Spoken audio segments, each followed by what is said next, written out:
What's up, guys? Amster Knows Books back today with another video, and today we are reviewing Book 2 of the Sun Eater Saga in Howling Dark. Spoiler-free talks. There will be spoilers for Empire of Silence. Obviously, this is Book 2. But basically, at the end of Book 1, right, we have Hadrian and the crew embark for Vosgros, or Vosgra. I don't know how to pronounce it. I'm very sorry.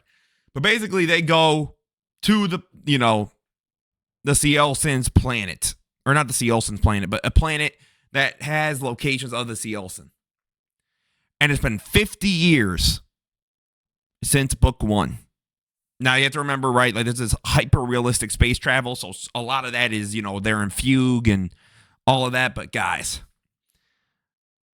Book 1, I was like, okay, Hadrian's really interesting, but I'm not quite invested yet. I was like, the side characters are okay. The plot felt good, but it also felt like a lot of it was like Hadrian needs to get to X. So now he is at X. No more. Hadrian is at places because he needs to be there, because he wants to be there, because now the investment in him is significantly higher for me as a reader.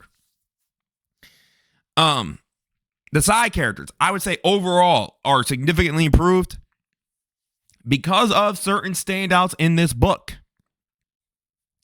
I do believe while the first quarter was really strong, that second quarter, so for the majority for me, the first half was really good. But I was kind of like on the edge of my seat. I was like, I'm still waiting for that like greatness, because when everyone talks about Howling Dark, right? Because I know nothing about the series.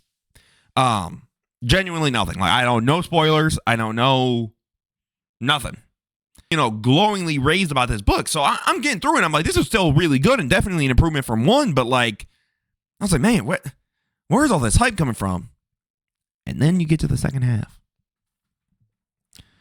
Boy, that second half fucking gripped me. Pause. That shit hit. Oh my goodness, that second half. I understood the hype.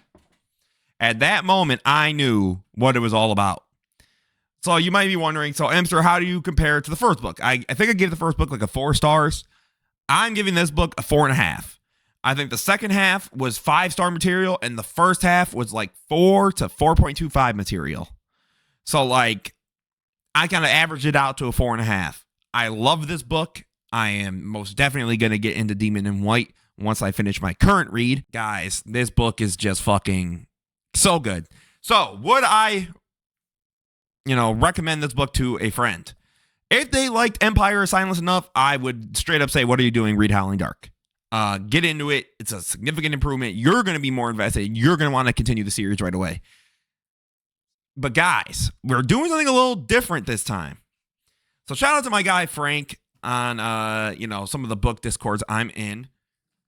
He was like, Emster, your reactions on here are incredible. Why don't you record some of them? So I was like, you know what? You're right, Frank. And Frank, I know you're watching this because you're a Sun Eater, stan, but you still owe me those novellas, buddy. Don't think you're safe. You owe me those. So, in about 5 seconds, I'm going to cut and you're going to get my novel updates. And then I will be back here with you guys just to, give my overall thoughts. But in 5, 4, 3, 2, 1, enjoy the show. So, guys, reading vlog number 1 for Howling Dark. I've never done this before. I've never done like a vlog content for anything. But I just finished chapter 26, The Seer. I believe it's called the Oracle, whatever it is. So Hadrian had this little confrontation, right? And, oh man, dude. I will say Ruocchio has given so much more aura to the surrounding pieces. Like, it's not even remotely close. Like, the Painted Man. First of all, I mean this wholeheartedly. I would, I am not built for horror movies, dog. So when they describe that dude as basically the Batman who laughed, we're out. You got me fucked up. I'm not talking to that dude. I ain't negotiating with that dude. I don't want to know dude's name. I don't know where he from. I don't want to know his mama. No. Stay away from me. But then that whole fight scene, oh, excellent. Excellent. Excellent. But I do want to rant about something. All right, it's something that bothered me. Janan, whatever her name is, yeah, she gotta fucking go. I don't like her. I don't mess with her. I really don't get why this whole, like, off-screen romance happened. I don't care that it happened. I think it's very disingenuous to everything that was going on between her and Valka.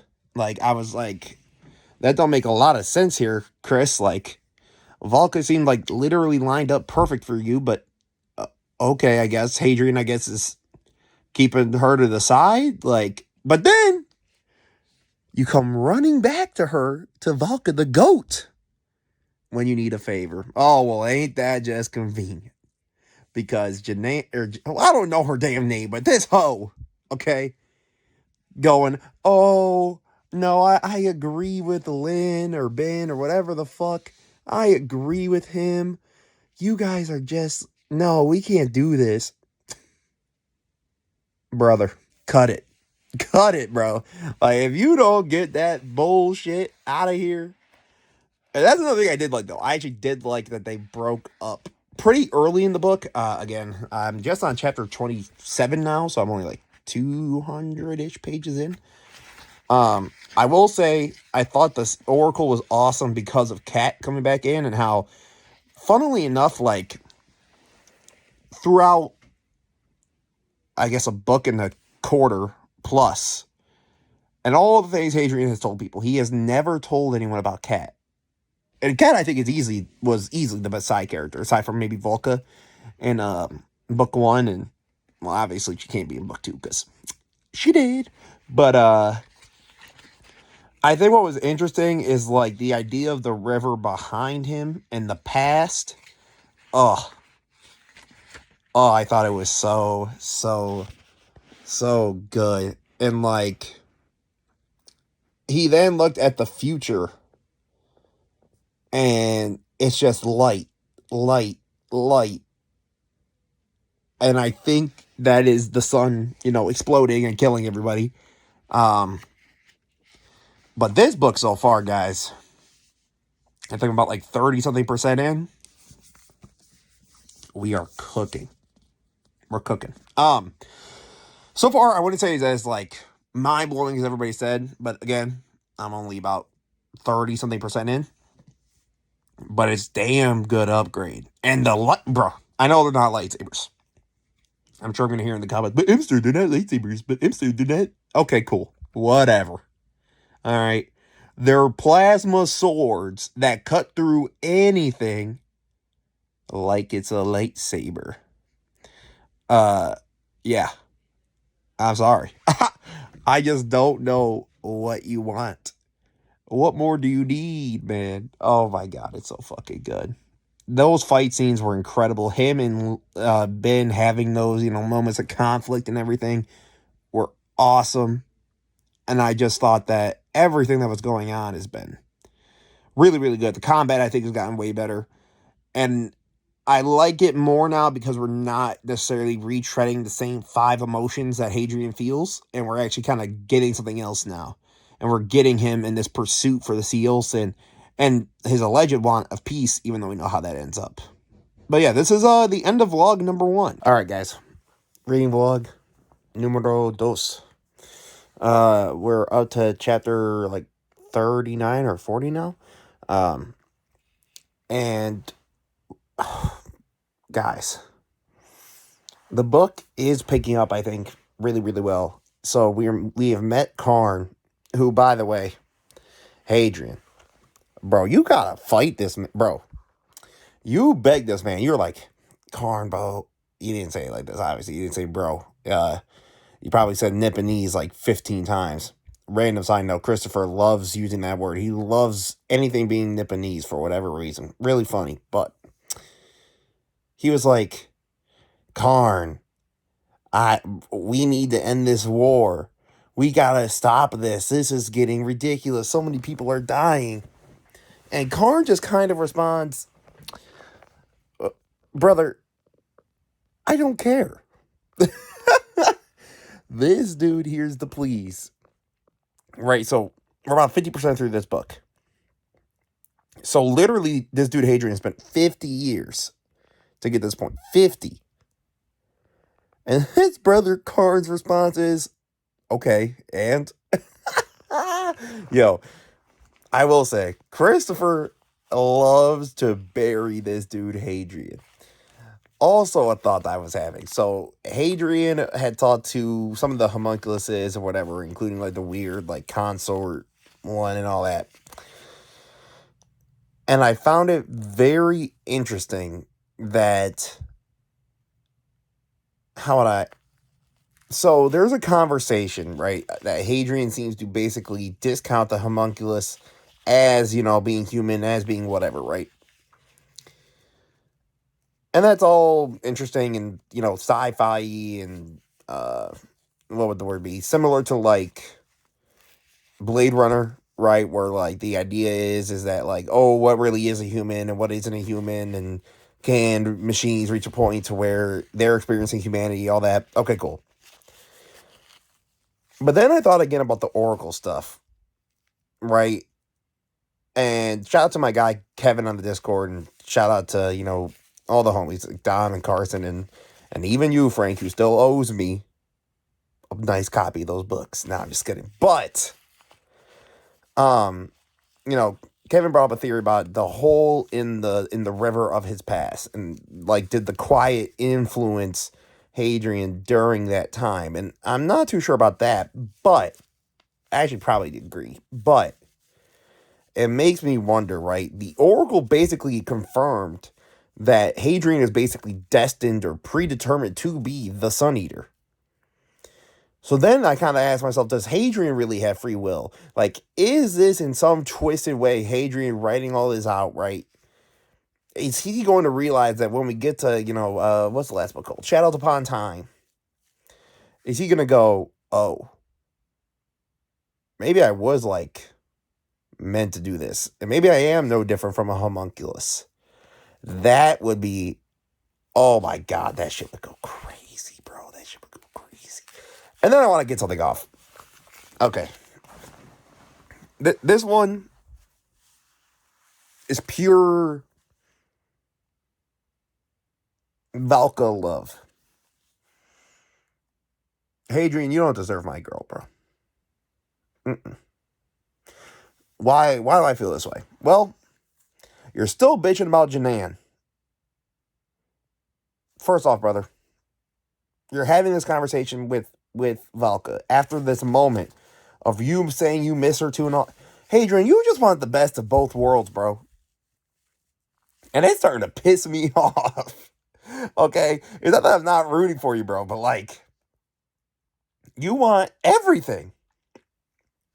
And I'm not letting you have it. You're treating Valka wrong. Because she's always there for you. Whether you're intellectually, emotionally, physically, whatever it is, off. And then you're still like, but Janan. Oh, but I feel so bad about Janan. Man, she's gone. She ain't here, bro. Oh, God. But yeah, this is Reading Vlog Dos. Okay? And I'm loving this book still. I'm probably sitting at like a 4.25. Probably a little bit higher. Because I do think it's better than Empire of Silence. But I'm still kind of waiting for that, like, switch. Because everyone talks about this book. It's like, there's this moment that just, boom, you're feeling it. So we're going to get to that after this. Guys, I read chapter 43. What the fuck was that? What the fuck was that? I mean that in like the best, bro. What the fuck was that? The Brethren being this AI? Yo, if ChatGPT in the next 3,000 years becomes the Brethren, bro, I'm scared shitless. Bro.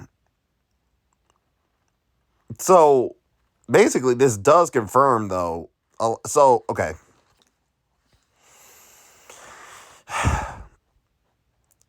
I think I'm actually just so boggled right now because this shit is incredible. Like, once we got into the zoo or the garden, whatever you want to call it, Chris got in his fucking Duffy.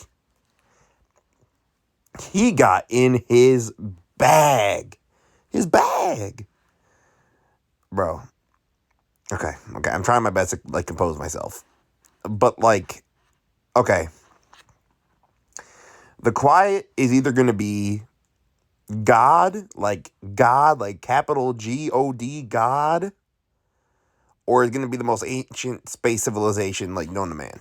Like, you're not even known to man, I guess, but, like, the oldest space civilization, and it's not going to be close. It's interesting, too, because so many of these forces, time is like a straight line to them. Like, or not straight, like, they can kind of see it already.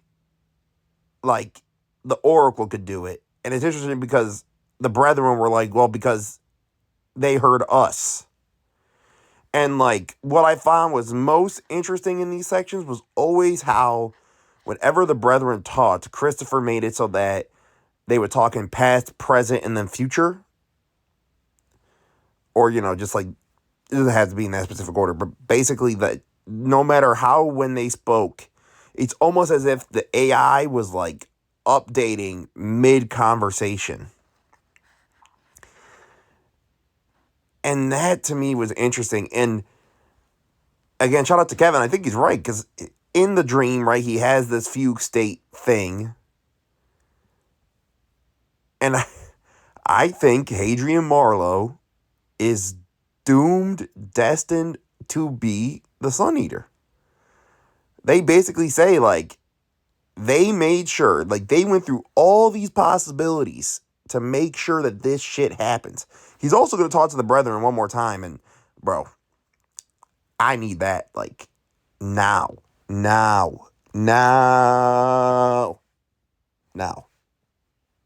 That shit, bro. Now we're fucking cooking. Now we have something. Reading log 4, 3, I don't know.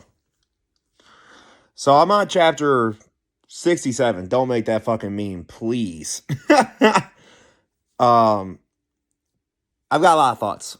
First of all, fuck Switch. All right. I get it, but Emster, he's our friend. Man, I never gave a damn about most of them people from the Coliseum, man. And for you to betray us? Who are you? So, and this is where I got a little confused with the decision in the first place. So, okay. I can understand being, like, nervous or whatever for Hadrian. But you haven't really seen Hadrian a lot since you got to Vogros. So why all of a sudden are you like, I don't know if you're really you anymore? Brother, you've barely talked to him. What? Huh?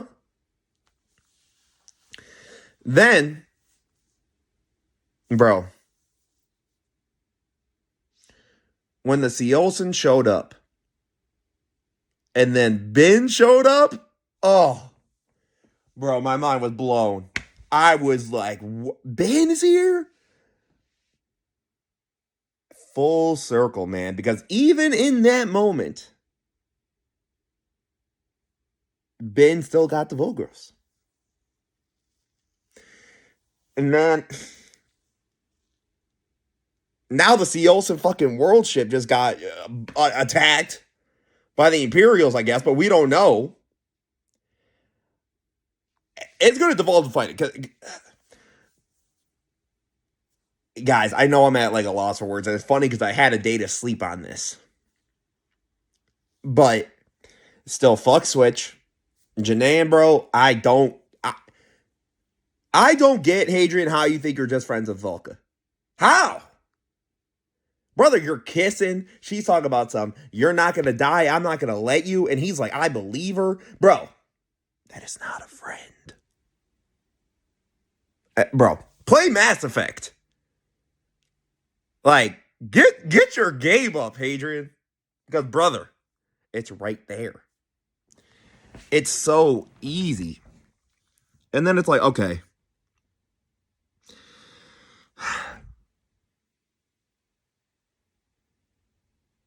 Fuck, bro. I think the stuff with Hadrian and the Seolson has been incredible.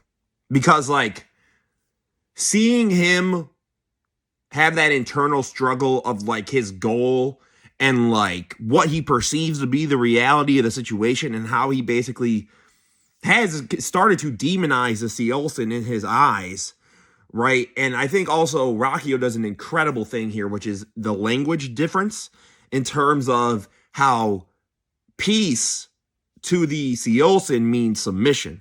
So to them, it's a very disrespectful thing to be asked to submit to another group. When in reality, right, what the humans are trying to get is equality. But they don't, the Seolson don't have that same kind of understanding, vocabulary, whatever you want to call it. That shit is awesome. And then, I'm not gonna lie though, the scene of him kicking Switch out, I was kind of hype. As I tell this brother off. I know I might be heartless for that. I know in the comments someone's probably gonna be like, but it's Switch. Brother, Nintendo Switch? I don't give a damn. I'm talking about some damn Switch. Oh my God. And just seeing how, like, Hadrian's looked at as an asset, and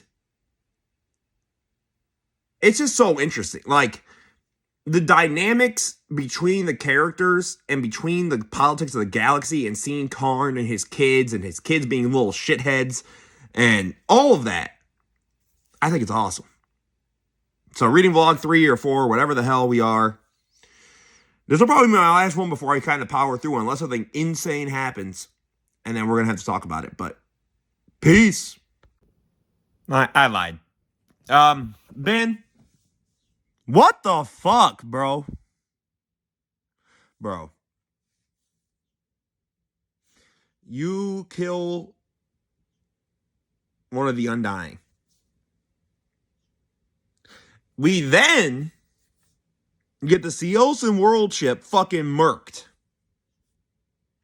Then Hadrian kidnaps the kid. Oh my, yo. And now fucking, and Smythe is dead, and fuck. Bro. It's all going to shit. Lysander Ben really just, like, absolutely cucked us. Not that I think peace was actually going to be achieved, to be 100% honest. Like, Hadrian keeps being like, oh, you fucked up the peace. Yeah, I don't think shit was coming, buddy. But any chance at it is gone now. I will agree with him there. Fucking remarkable, bro. Out of nowhere. Left field. Fucking RKO out of nowhere. Fuck. It's so good. Half mortal. Wow. What an ending, man. Wow. That was really, really fucking good. I think man. First of all, I gotta apologize. I keep saying Ben. It's Lynn. My apologies. Oh my dude. Hadrian saving Volca, absolute W. Hadrian losing his arm and getting his head cut off, it was insane. But obviously, that's, I think, the only negative sometimes of the framed narrative is that, like, obviously the character objectively can't die until you kind of reach the point that they're writing from. So it's kind of, like, rough. So I was like, okay, well, he's dead. But, like, he's not. And, like, I'm thinking about it now, too. Like, this dude is low-key baptized because he's in the water and he emerges from the water as a new man, as a phoenix, right? Like, in this case, he literally is brought back to life, but he's also a different guy. And by the way, fuck Switch. I still don't get Switch. There is no way all this bullshit happened. And you come out and you go, man, I'm sorry. Brother, you caused all of this. I will say, though, Hadrian, you were not close to getting peace. Brother, you literally were talking to what's her name, and you were like, yeah, it's cooked. Just stop capping. Oh my god, he's a knight, too? I'm assuming we're going to meet the Emperor. And that should be good. I'm curious what the Emperor is like. Because I wonder if he's like the Emperor from Star Wars, where he's just kind of pure evil. Is he this gray? The stuff with Karn is creepy, by the way. Like, oh my god. Dude, I end the last reading vlog, and Lynn decides I'm just going to murder Karn. And we're going to fucking bomb this life planet. Or planet ship, whatever you want to call it. Bro. Like, what in the fuck did I just, like, experience? I think that the last quarter of this book was fucking phenomenal. Oh, man. I'm very excited for Demon in White now. I will say that. Like, man. This shit was fun. Half mortal! But now, guys, back to the overall spoiler review. Peace. So, guys, those were my overall, in the moment, thoughts, reactions to different chunks of the book. How would I stand on some of this stuff? Janan still fucking sucks. I'm sorry. Is she necessarily a poorly written character? No, but like, to me, off-screening this whole romance and then expecting me as a reader to go, oh, well, they fell in love off screen, so I'm invested. Huh? And Valka exists. Brother, Valka exists. We ain't invested in no damn Janan. Get this shit out of here. So I don't think she's the bad character. I just think Ruocchio, to me, it felt a little bit like, well, Hadrian cares, so you should care. And I was like, some of this stuff, yes, you are correct. But when I'm supposed to be invested in this whole other, being, and it's purely because Hadrian and her were getting freaky in this 30 to 50 year time jump that I didn't see, I'm not going to be invested purely off that. I'm sorry. I'm just not. Especially when the first book, Valka was clearly, I'm sorry, Valka's probably my favorite character of the series so far, but clearly the better love interest / just way more interesting to read about and learn and everything. Hadrian. I ain't gonna lie, Hadrian. You've been getting hoed a lot of these first two books. Karn is one of my favorite characters. Karn is fucking awesome. He's terrifying, but he's awesome. Like, when Hadrian shows up and he's like, listen, man, this war, so many lives are being lost. You need to help us. Like, we need to meet the Seolsin and start bargaining. And Karn just goes, do we though? Are those lives really? Awesome. Oh my God. I was like, yo, this dude does not give a damn. And I respect that. So then I want to talk about the Brethren. As you guys saw, I was in love with that chapter of him talking with the Brethren and all the possible, hints at the future, including him obviously dying, coming back. Which I thought, okay, how do I explain it? Him dying in the fight made sense because it was foreshadowed in the Brethren chapter and all that stuff. And it was a power move by that prince, by the way, to cut off his head with his own sword. That was fucking crazy. But like, I thought the resurrection stuff was cool, but I wasn't, I don't know. And I don't blame Ruocchio with this. I think it's what I'm learning as a reader with the problem with the first person narrative at time, or not the first person, the framed first person narrative, right? I know objectively Hadrian has to survive through it. Now, that's not me saying that I didn't feel anything for it. I still did, and I thought those moments were incredible, but like, it's hard for me to then go, oh, well, the stakes are so high because I know, like, this character lives. It's like a prequels, right? Like, if you've seen the Star Wars prequels, you know Obi-Wan has to live to episode 4. So the stakes of the first 3 to some extent are lessened because you're like, well, he has to live. So it's like, tough luck for that other dude. That's where I, at times as a reader, kind of struggle to be like locked in fully. And that's more of a me thing. Like, I'm not saying that's a, Ruocchio problem. I just think it's my problem with that style of writing. Then Basander Lynn, I apologize again for butchering your name through most of those logs. You're him. I ain't gonna lie. You stand on business. You're what Hadrian acts like he was these first 2 books for the most part. You stand on business. You don't give no damns. And I respect that. Valka, you stand on business. I respect that.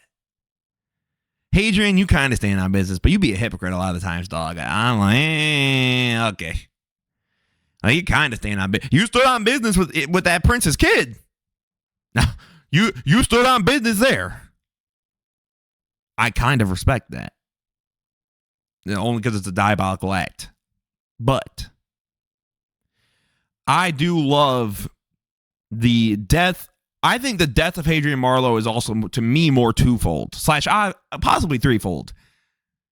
He's basically baptized, if you think about it. I am personally like a Catholic Christian practicer, or whatever you want to say, believer. So Hadrian dying in the river and basically coming out a new person, right, is what baptism is thought of to be. Like, the old you dies, more so when you're an adult and you are born anew. So I was like, oh, like that's a really interesting thing, because religion has been still predominantly throughout the series so far. And I think that's really cool to do it in a space context, and seeing how like these hundreds of thousands of years change the way that religion is thought of and practiced and talked about. I think that's awesome.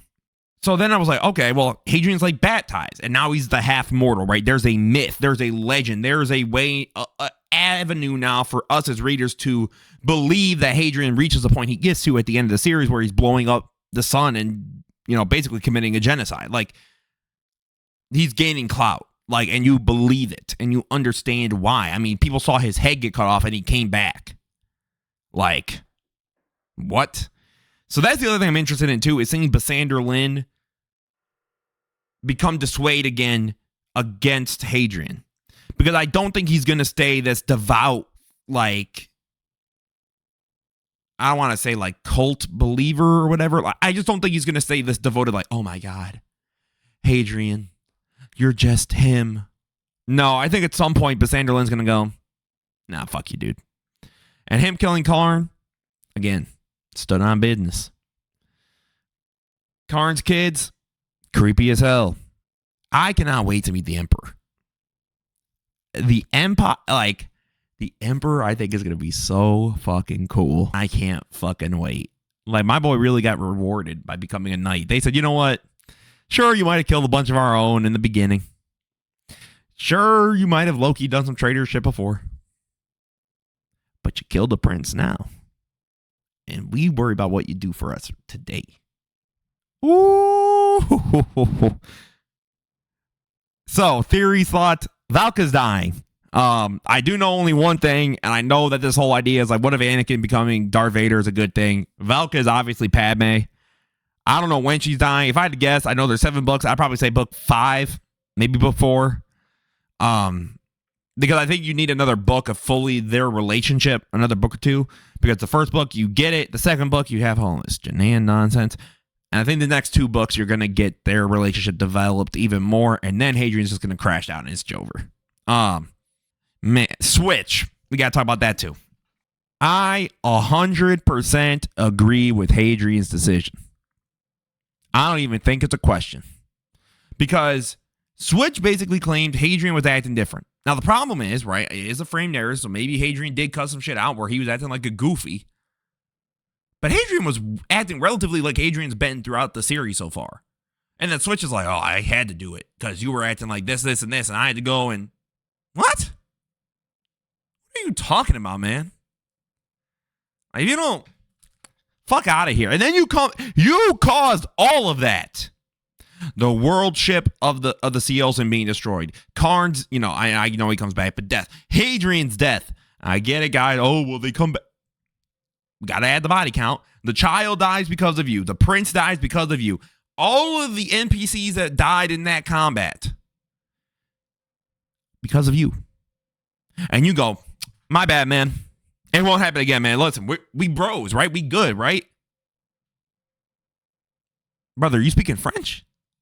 We? Like the Nintendo Wii?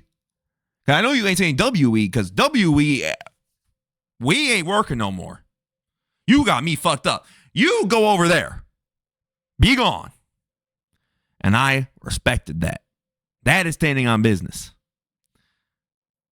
And I think a lot of the side characters, while some of them I still don't really care about, I'm gonna be honest, like I still don't really care about most of the like people from the Colosseum and all that. Krim is pretty cool. Valka's the GOAT. Basander Lin, goated. So I was like, okay. Karn, goated. So like, there's, to me, having those 4 to 5 side characters come out and emerge, significant improvement from the last book. Hadrian, significantly more interesting because he's actually doing things. And this book does ask interesting questions, some of which I've seen before somewhat, like Blade Runner, like the idea of like how, at what point do these machines become like a human? And like, when is there the difference and how do we differentiate that and the free will? And that's the other thing I found really interesting I want to talk about too. So throughout the book, Hadrian keeps talking about these, homunculuses and how they don't have free will and whatever. But Hadrian is predetermined to some extent to seem to do all of this, right? Like the prophet or the seer foretells the blowing up of the sun. The quiet seemingly have interfered with Hadrian's life to destine him to blow up the sun. So then at some point, I, as a reader, ask, does Hadrian truly have free will? Or is he, because he is predetermined, are his choices kind of already set in stone? And that, I think, is a really, really cool question. And I really hope that Ruocchio, throughout these next 5 books, really grapples with that, because I think that could be remarkably done. But guys, I fucking love this book. I'm starting to see the hype of Sun Eater. I get it. And I'm so excited. Let me know what you guys thought about the reaction parts of the video. I hope you enjoyed them. I thought they were really fun to do. Give you guys my raw thoughts. And it helps me too. So that way I don't have to necessarily remember everything for this video. But as always, guys, this was Ems from Those Books. Don't forget to leave a like, comment, subscribe. Share this with a friend. Share this with your Sun Eater friends. Get them to see these reactions to the Half Mortal. I hope you all have a great rest of your day, guys. Peace out.